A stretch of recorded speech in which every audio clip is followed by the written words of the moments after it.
Chicago and the Philippines. A comprehensive review of the week's special community events, featuring many exciting personalities, handled by the most professional Chicago Philippine Reports TV staff.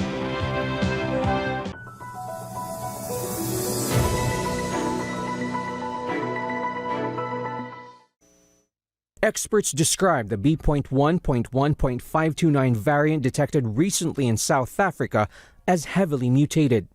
Initial data show that the variant has around 50 mutations, 30 of which are in the spike protein. This is much higher compared to the Delta variant. Scientists want to find out how these mutations will affect the behavior of the virus. Previously detected variants show that mutations affect their transmissibility. Imagine the spike protein as a key which attaches itself to a human cell's ACE2 receptors, allowing it to penetrate the cell and eventually multiply. Pag ang spike protein na ang involved dito na mutations, mataas talaga ang risk of transmissibility. Remember, that's 30 mutations. So mahirap ma-detect agad yan ng katawan natin. Latest findings show that the B.1.1.529 variant has been recorded in Gauteng, South Africa, as well as in Botswana and Hong Kong. For Dr. Solante, what should be monitored is how fast the variant may spread. The concern now is more on the transmissibility because we are approaching December and January, and a lot of countries are now downgrading their protocols. And if we are going to look at this with more transmission, then probably this can be the next cause of surge and the next Delta variant. But hopefully it's not, no? The World Health Organization has categorized the variant as one that is under monitoring. Whether or not it may be categorized as one of interest or concern remains to be seen. Experts are also looking at how the variant will affect vaccine efficacy. It will take a few weeks for us to understand what impact this variant has on any potential vaccines, for example. But there's a lot of work that is underway. Our technical advisory group on virus evolution is discussing this with our colleagues in South Africa. We're also meeting again tomorrow. We're calling a special meeting to discuss this, not to cause alarm, but just because we have the system in place. While the variant has yet to reach more shores, the United Kingdom has already suspended flights from 6 nations in the southern portion of the African continent. Our scientists are deeply concerned about this variant. I'm concerned, of course, and that's one of the reasons we've taken this action today. I will say we don't know enough about this variant. No one does. I think probably the UK knows more than most because of the excellent work we do on surveillance. But I think it is right that we take this approach and we remain cautious. The Philippine government says it is constantly monitoring developments. Patuloy pa rin yung ating pakikipag-ugnayan sa WHO, no? And we await any advisory coming from the WHO, especially kung ide-declare ba itong variant of interest or variant of concern.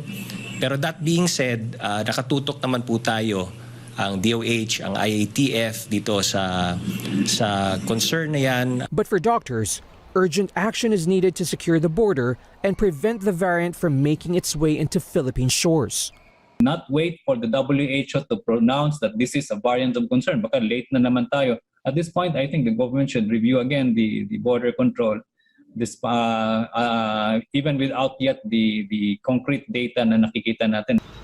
The detection of a new variant sends another clear message that even as cases in the Philippines decline, there certainly should be no room for complacency.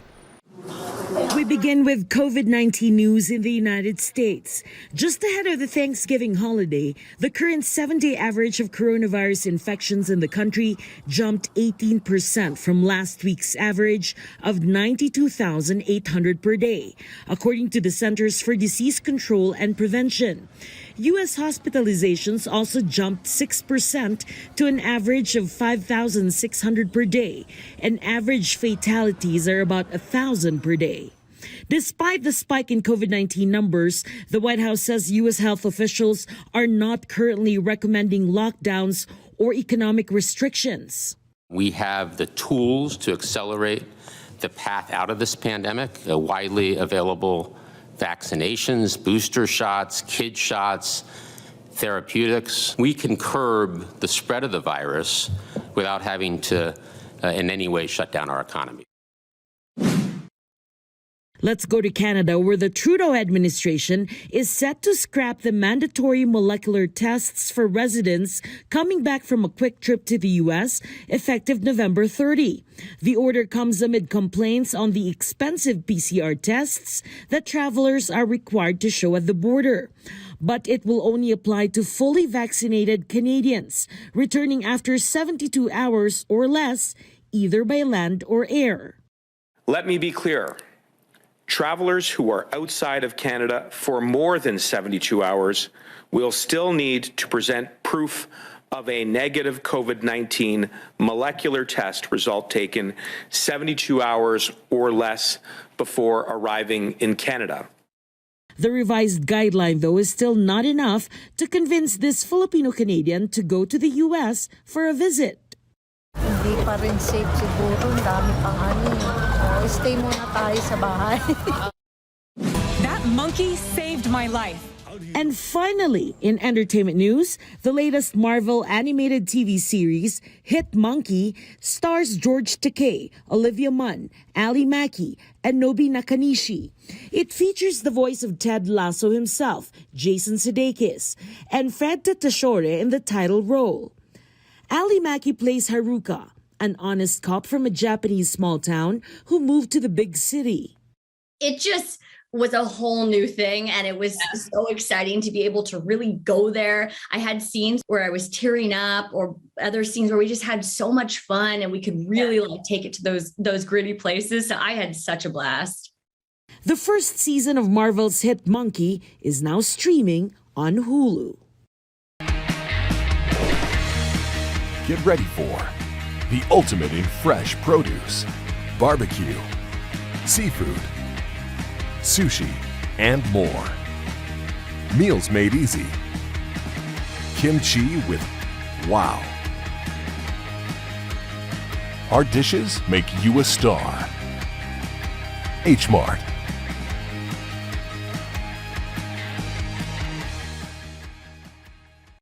This is the future. Forget what you know about currency, commerce, investment. The age of Bitcoin is upon us. And now anyone, anywhere can turn cash into crypto with a coin flip ATM. Booyah. With low fees and 24/7 support, CoinFlip makes crypto so flippin' easy. Go to coinflip.tech to find an ATM near you.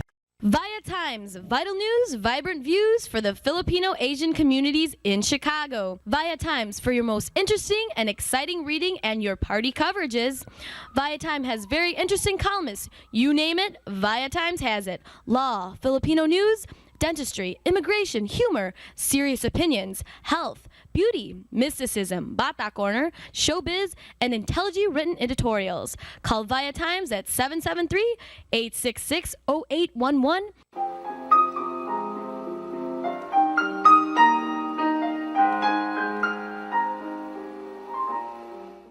Magandang hapon po sa inyo lahat. Welcome to Veronica's segment of the show. Today, I have a very, very interesting young woman. Believe it or not, I was really so surprised to see how young this person is, because she has a lot of accomplishments at her young age. And help me welcome Dr. Kerry Mitchell-Brown. And Dr. Kerry Mitchell-Brown is a scholar-practitioner. And what does a scholar-practitioner do? And let's hear from her. And mainly our topic of interview will be about the Women's Entrepreneurship Day, which was held last November 19, if I were not mistaken. And help me welcome Dr. Brown. Hi, Dr. Brown. How are you? Welcome to our show. Thank you, Veronica, so much for inviting me to your show. It's such a pleasure to be here with you today, talking about Women's Entrepreneurship Day, which was November the 19th. Yes. Oh, well, first thing, Dr. Brown, I was really impressed by your title, Scholar-Practitioner. Okay, and you have a list of myriad of things in your list of accomplishments and that you do. Will you please explain to our viewing audience what is a practitioner is doing in our society? Yeah.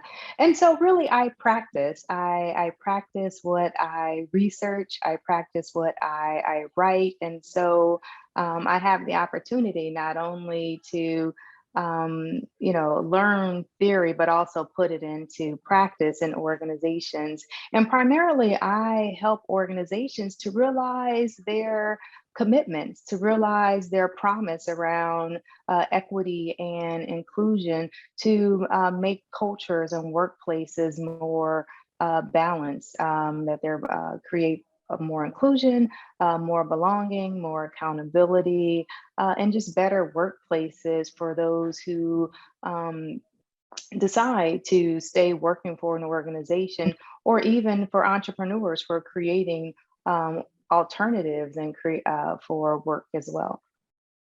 So do you have a particular company that you work for, or do you work on your own? I have my own consulting firm. It is my namesake, so KMB Consulting, and so KerryMitchellBrown.com is where you can find a lot of information about me and my organization. And I contract with organizations who are looking for some support in major transformation issues, where they're transforming their culture, transforming their practices, or even transforming their thinking about how they approach their work and create a more welcoming organization for all people to do their very best work. You have a gargantuan task in your hands, and I wonder how you handle those. Well, one step at a time, for sure, right? So it's finding it's partnering with the right organization, partnering with the right leaders, and doing an assessment and getting some clarity on what are we actually taking up, what are we hoping to accomplish, and creating a plan for doing that. And once that plan is created, to get buy-in from all of the stakeholders involved, and some shared ownership as well, and for folks seeing that they have a stake in the change in the end. What are the most important projects that you have handled so far, as far as the community projects are concerned? So some of my greater projects have been around, let's see. Yeah, some of my greater projects have really been around organizations who have been looking to do things differently in the wake of the George Floyd murders in 2020.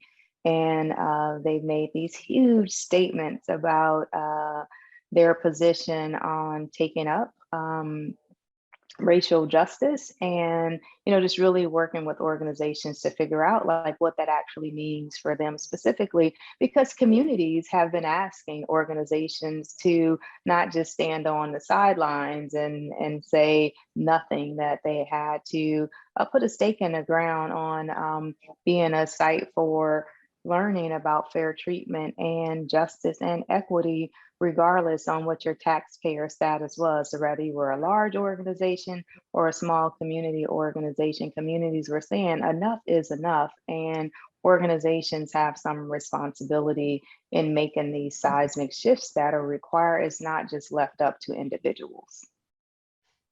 Okay, let's talk about the women's entrepreneurship.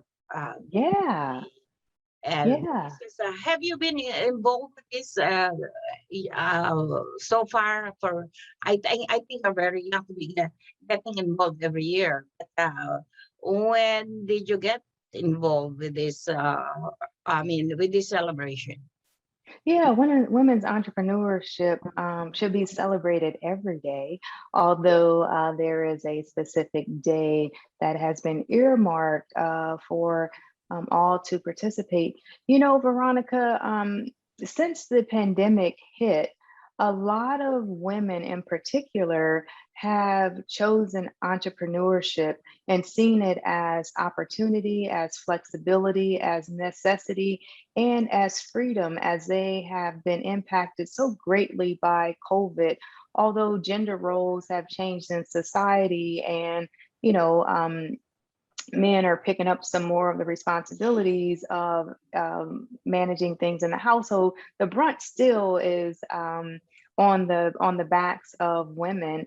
And with the uncertainty of the pandemic and a lot of women being forced out of the workforce, either for childcare responsibilities or for being in those jobs who were quite frankly some of the first jobs to be eliminated, they have chose to take their skills and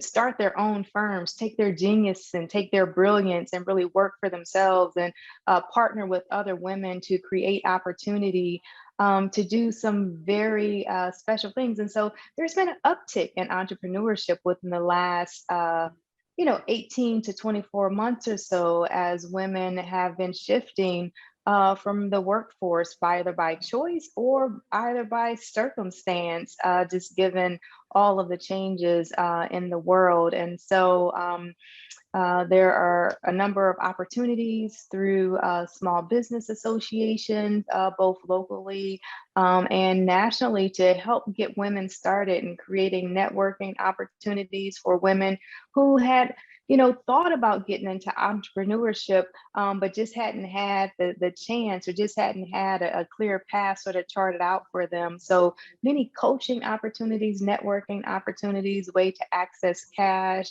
ways to get some support on just getting things started. And so women more so than now are seeing entrepreneurship as a way, as a real tangible path for bringing food, bringing money into their household and putting food on their table, and playing by their own rules, which how empowering is that?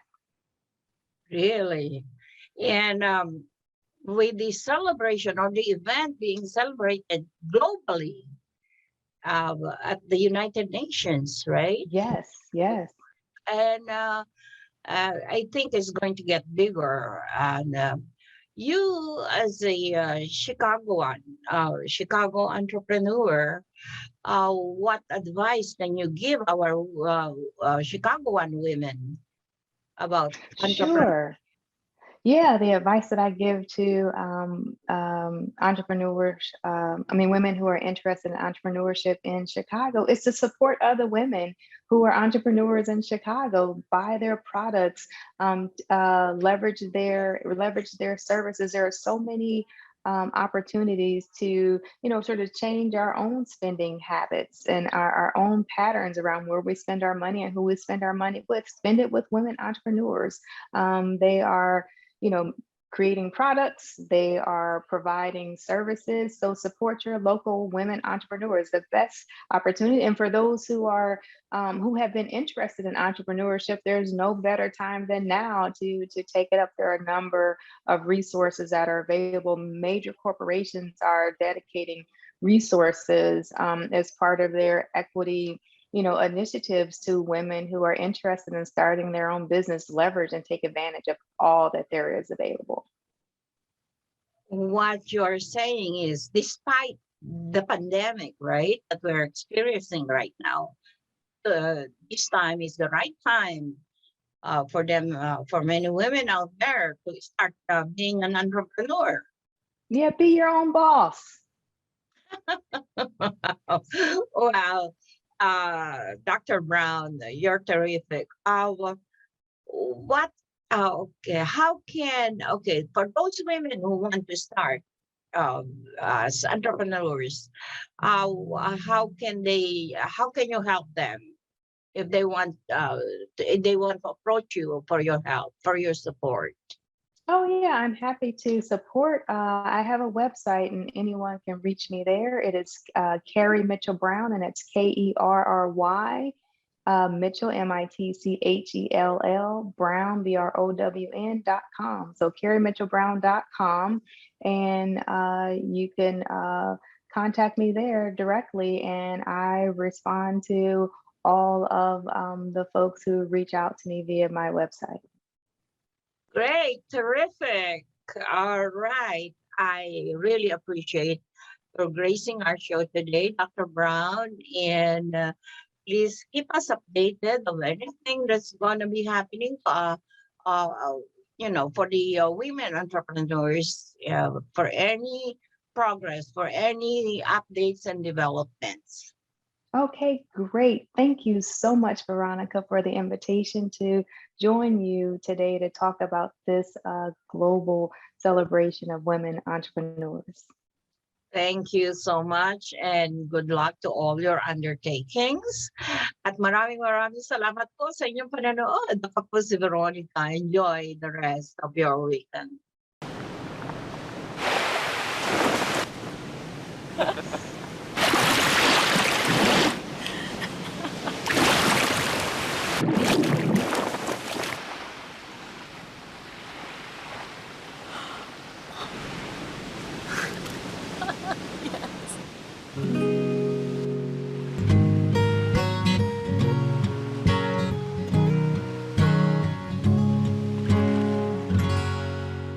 Magandang hapon po sa inyo lahat, and welcome to Veronica's segment of the show, and belated Thanksgiving to all.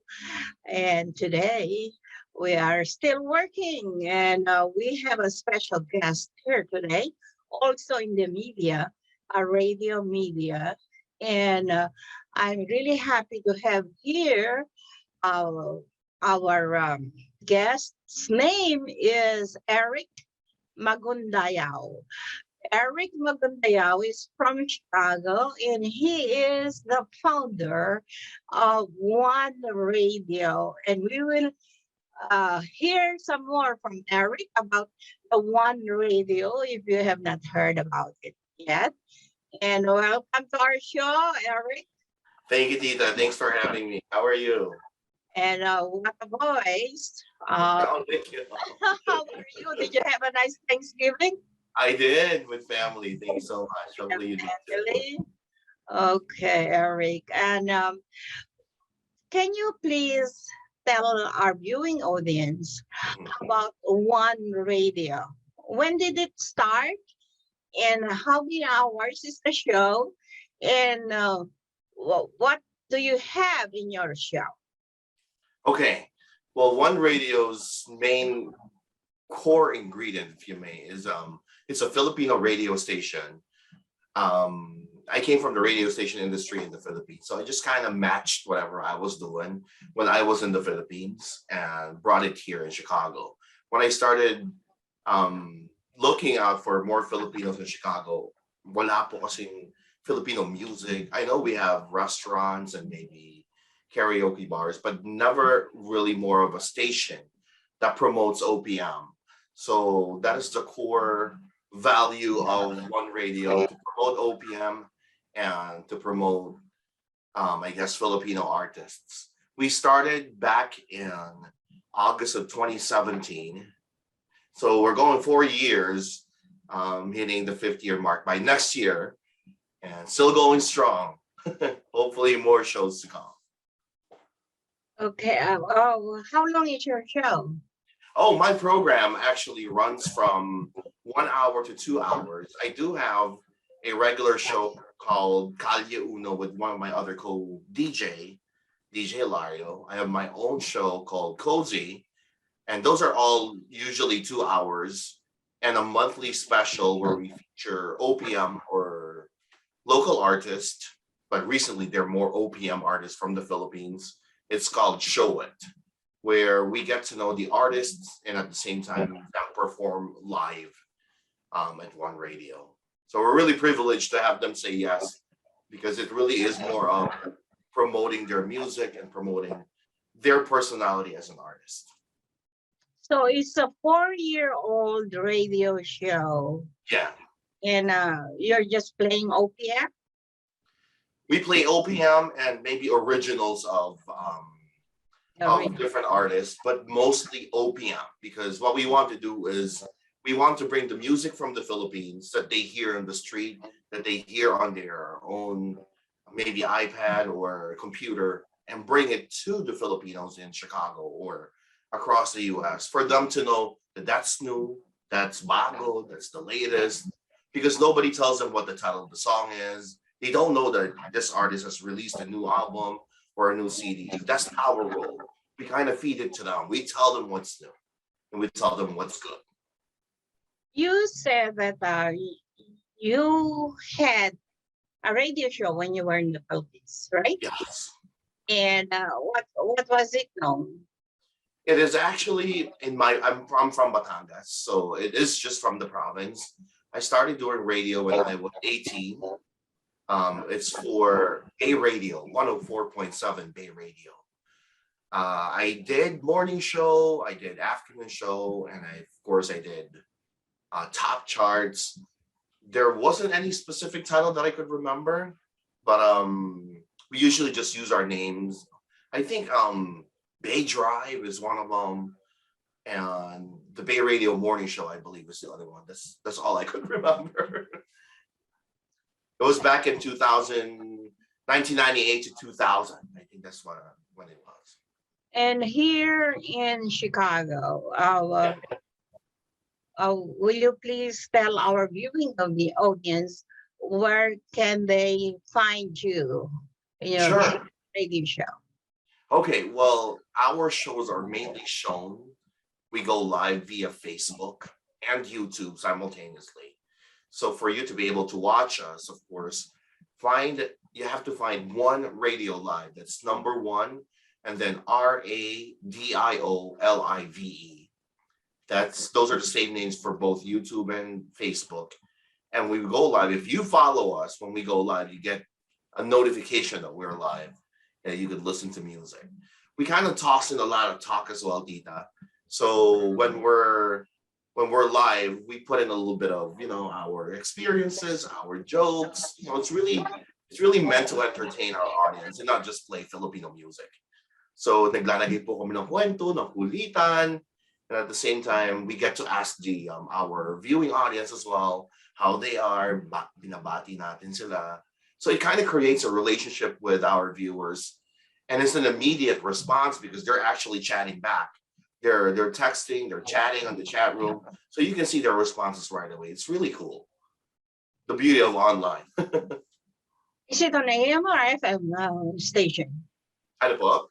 AM or FM? Oh, it's an FM format station, but it's online only. We're not really on the frequency of Chicago. So we're just doing it online. I see. Okay. All right, Eric. And what other features do you have in your show? Right now, I think what's making One Radio so busy is we created a band. It's called the One Radio Sessions Band.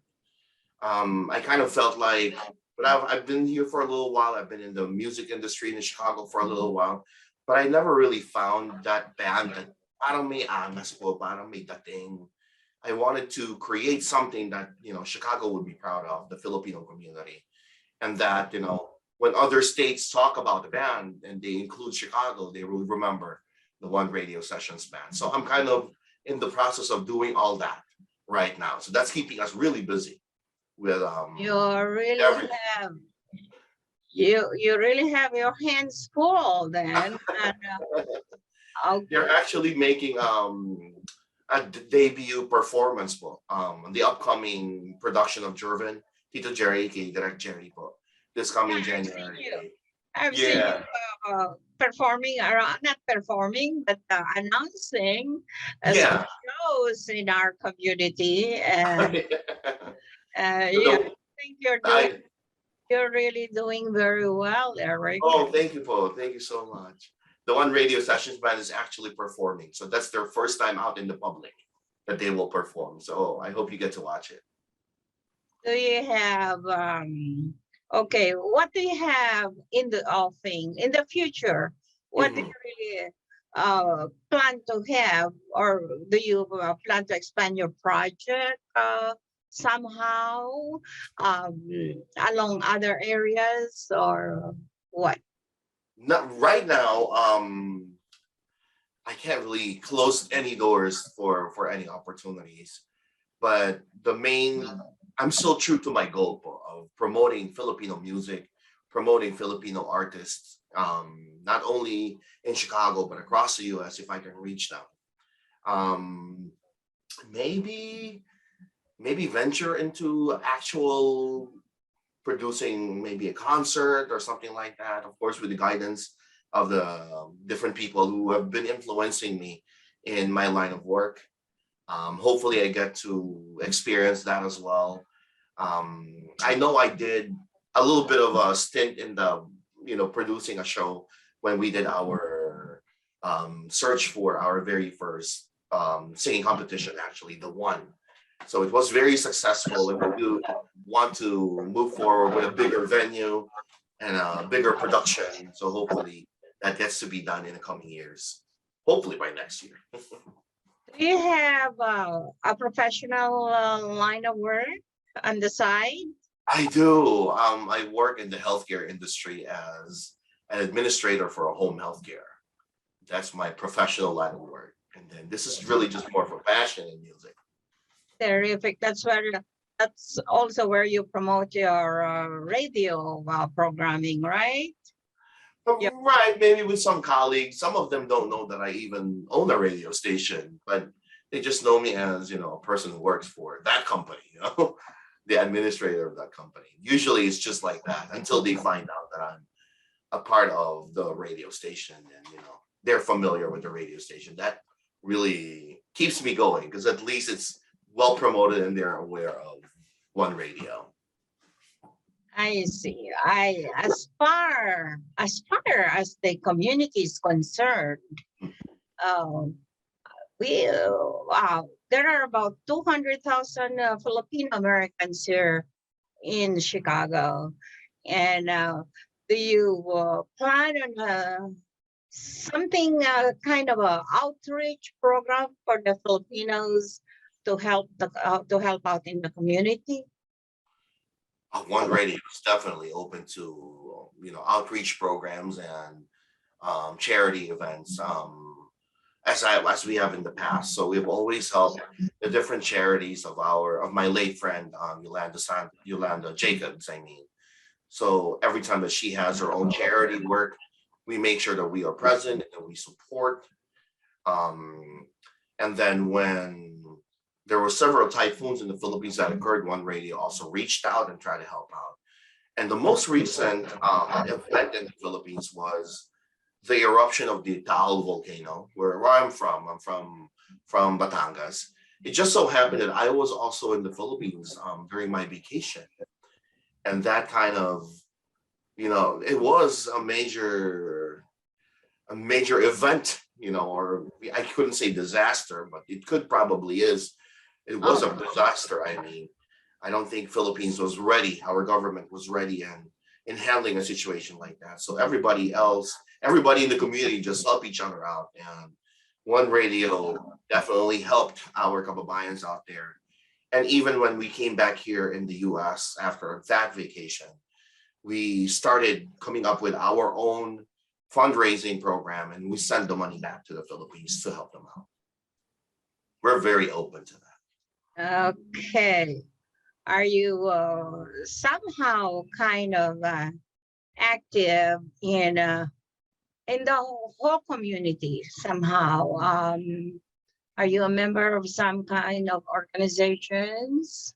I'm going to have to be honest with you. That's where I usually lack. I don't have the presence in the community as I don't go to different parties or different events. I'm usually dwelled into my work, and then after work, I do One Radio. That kind of is my flow. Do One Radio, and then my real daytime work, and then the One Radio sessions band, and then for different gigs. But the presence that I go to different parties, I number one, I do not usually have invitations to those. And number two, I don't really have the time. So I lack in that department. Tito Direct Jerry always tells me you got to be present, you got to be there for your station to be, well known in the community. I do lack that, and I'm just gonna have to be honest with that. Okay. Are you somehow kind of active in some social media?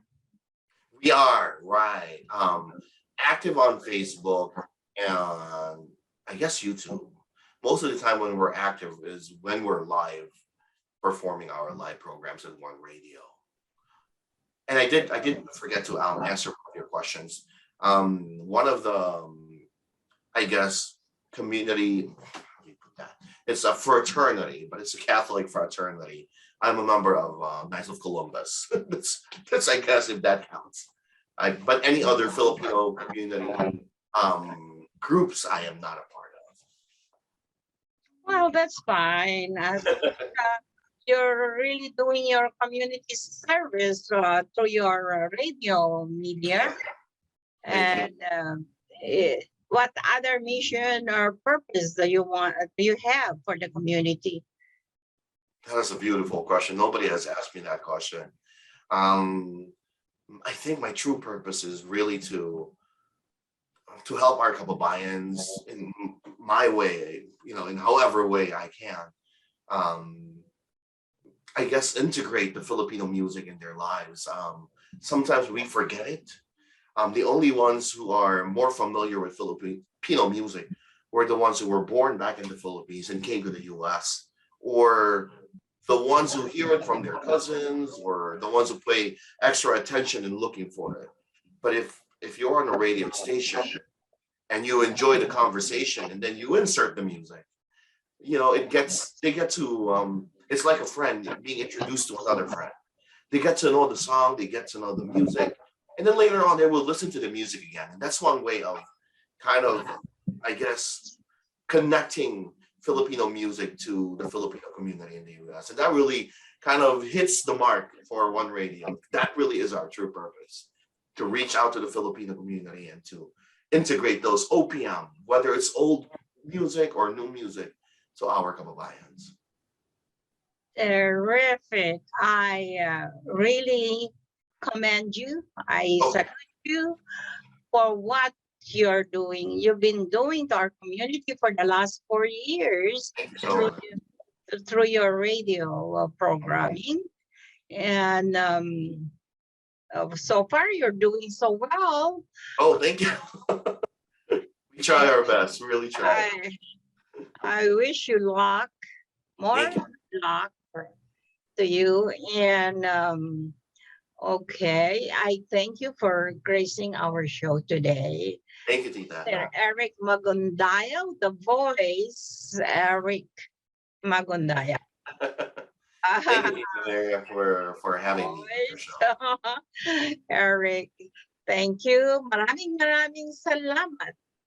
Thank you. And hope to see you around the community one of the days. Okay, Paul. Thank you. Bye.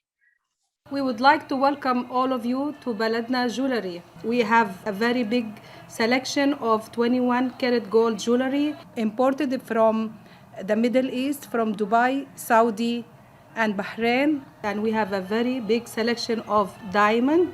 We offer free financing for 6 months, and we have a layaway system which you can leave your stuff for 3 months. We repair gold.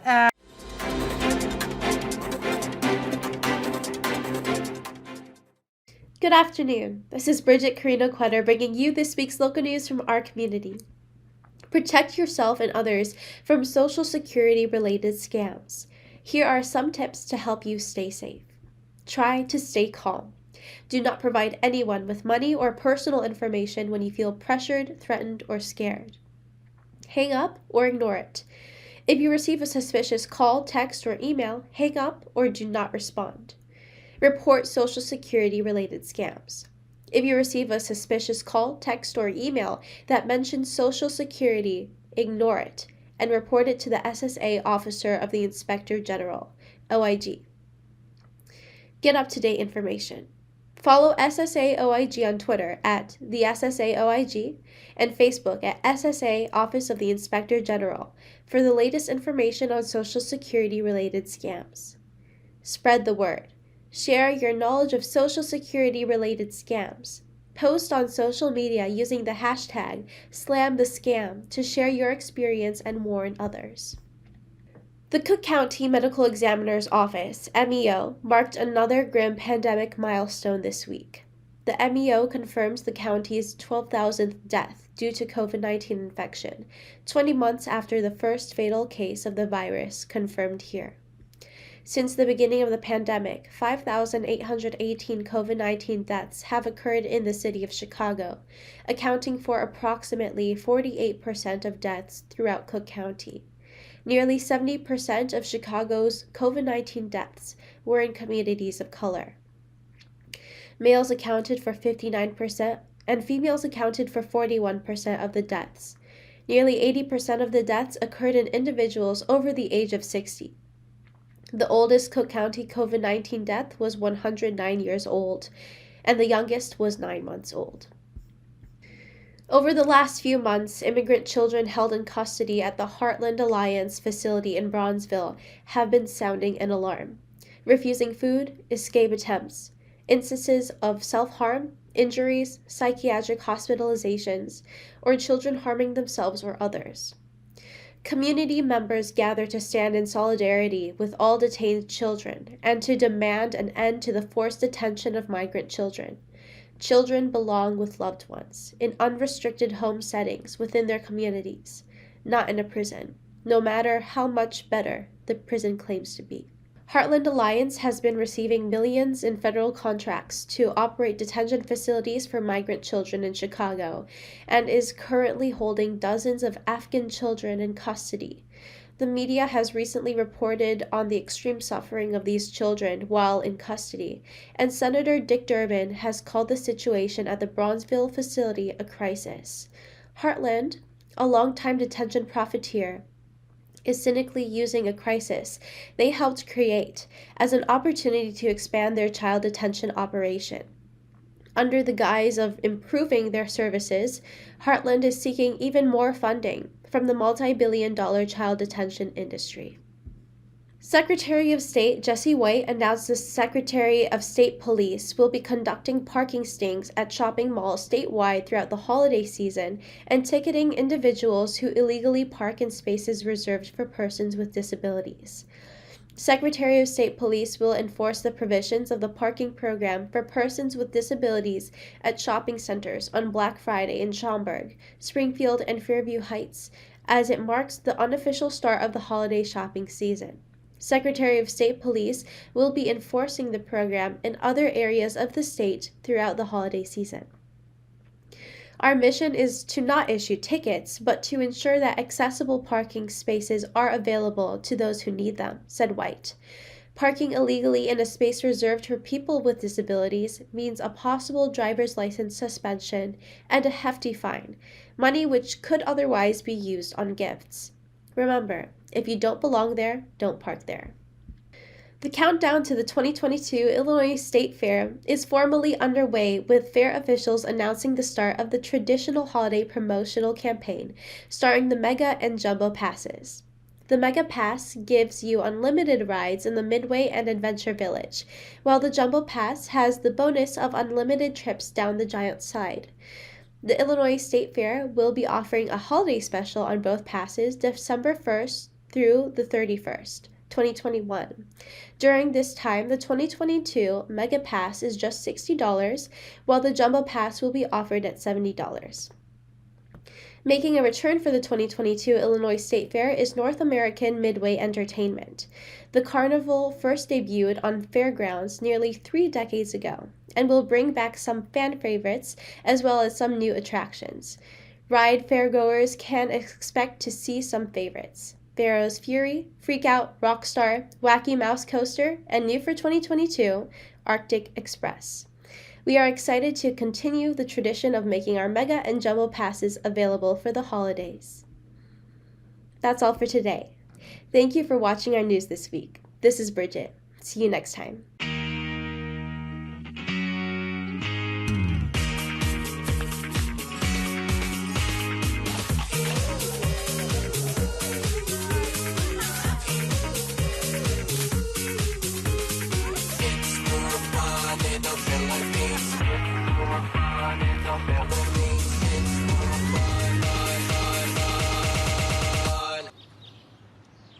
It's more fun in the Philippines.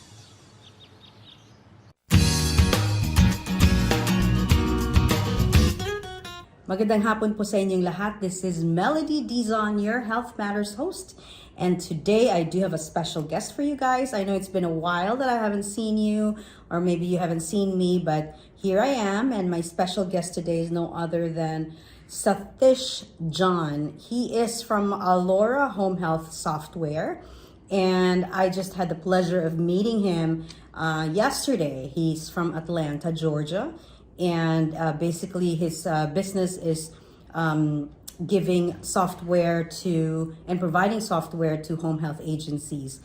So we're here today just to kind of talk about a little bit about the Alora Home Health and how it can help or how it has helped other agencies.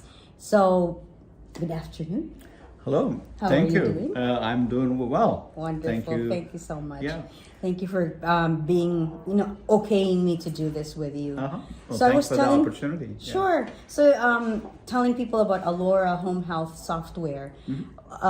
What made you think to do this business? What you're doing now? What pushed you? What moved you? Yes. In 2005, I started Alora. Prior to starting Alora, I was exploring which aspect of healthcare I could develop a software, because my background was software development and I was in the healthcare industry for a long time. So after exploring different areas of healthcare, I identified that the growth potential for home healthcare is phenomenal. And also, there were no good software that were easy to use and offered at an affordable cost. So we wanted to solve the problem, providing home health software at an affordable cost for home health agencies for all aspects of their operation, including the financial, clinical, and operational aspects. I think that is great. And truly, there is such a need because home health care is here and will stay for a long time. But on top of that, there are regulations to be followed. There are compliance to be, compliance to set, and you have to make sure that everybody's doing what they're supposed to be doing, because Medicare is our is our provider, is the one that's helping us. What Mr. John has told me earlier, that the reason and the birth of Alora Home Health Software is the fact that there's a need, right? Number one. There's a lot of home health agencies out there that will benefit from using your software, from financial aspect to clinical and to the operational side of things, which on my case, it's very helpful and very beneficial. And obviously the pricing is not that high. So yeah, exactly. So I see a lot of, technology is technology, right? You get so many information from technology, but doing what you do you think, how could it help the healthcare system by having developed the software?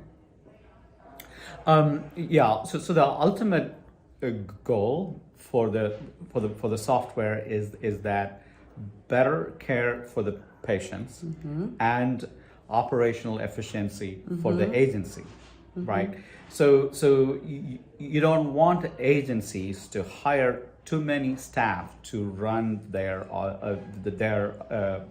agency, because the payment is limited. Correct. And you want to be as efficient as possible. And when your caregivers go in the field and when they do the documentation, you want a solution that is user-friendly for them to use, and also guide them with the compliance. They help them to do their notes according to the plan of care, and if a caregiver doesn't complete the note, the system should validate and make sure that the document is complete. So that facilitates better patient care, and also that the ease of use helps the agency run their operations better. We use this motto: when work gets easier, there is no limit to what you can achieve. I must agree. So, right, yes. So that's the motto we operate by, to make things easier for the agency. Oh, that is lovely, because no, truly, it drives better outcomes. Yes. Yeah, absolutely. It drives better clinical decision making, because you have this information from the last visit, and this was the information from 2 weeks visit, and you look at things, summarize, compound everything, and say, okay, well, this is the best for the patient. Yeah, absolutely. Yeah, and I really think that will help with our healthcare situation. And the one thing too that I wanted to share is the fact that we're doing the data mining. When we data mine, and data mining, for people who don't know what that is, it's the clinical information that we put on the software, and then when somebody tries to open that software or goes to the patient's chart, everything is there already. Yeah, you don't want redundancy, right? No redundancy. Yeah. And you want to avoid any errors or anything like that. Right. The data mining is very important to see the patient's outcome. Whether the patient is improving from 2 months ago or declining. So the software can make it easy to see visually. For example, Allura has a tool called Vitals Dashboard that can show all their vitals for over a period of time to see overall if the patient is improving, is their sugar level improving, is their wound healing, correct, all of that. Yes, that's true. And I really think the kids nowadays can maybe take away from this, that whatever they're trying to do, it will all make sense later on. Maybe probably when you started, you're like, oh, I don't know how is this gonna, make out there with whatever you're doing, but it's technology and science together in one. Yeah, exactly. Isn't that something that's so nice? Yeah, it's amazing. We think that our goal is to bridge the gap between technology and healthcare. That's good. And that's what we try to do. And when we started Allura back in 2005, we started with a basic back office solution. Sure. But as we started adding more and more customers, the system evolved based on the feedback from customers using it every day. So with the help of customers, it was easier to see what makes life easier for the agency staff. So the software kind of steadily matured according to that. That's good. Yeah. So do you have any words or any kind of encouragement to our teenagers as to what they have to say regarding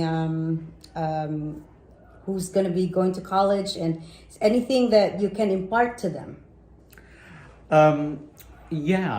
So when we started Allura, it appeared as an impossible task to cover all aspects of a home health agency operation into one software solution. But how we were able to achieve that was that keep working hard, focusing on a little bit every day. Take baby steps in improving what you have or what you do every single day. It's not hard to make a slight improvement every single day, but over a period of a long time, you look back and you would feel surprised that the long way you came from. That's right. You can make big achievement by just taking baby steps every day. Yeah. So how do you foresee the future? How do you think, or where do you think we will be between technology and science? I mean, I know that's a vast question. Yeah. Because there's just it's all to your taking, right? Yeah, absolutely. So the future for home health care is very bright because everybody, all patients they want to spend their time at home rather than anywhere else. So is it possible to do acute care at patients' home? Yes. Right now, it's not easy. It is possible, but technology is going to evolve and make it more and more easier And doable to take care of patients, even in acute care. At home. So I feel that the technology will help to make home health care for everyone in many aspects of healthcare. That's what I think. Yeah. Wow, I could only foresee it and I go, oh my gosh, the future is bright for everyone. Well, I do thank you for this time, Mr. John. Thank you for this opportunity that you've given me, and for the folks that you're hearing about this, people in the home health industry or in healthcare, Allura home health software is good. It's very, very good. Thank you for the time. Thank you so much for the opportunity. Yes, I'll see you next time. Take care. Okay, thank you. Bye, guys. Bye-bye.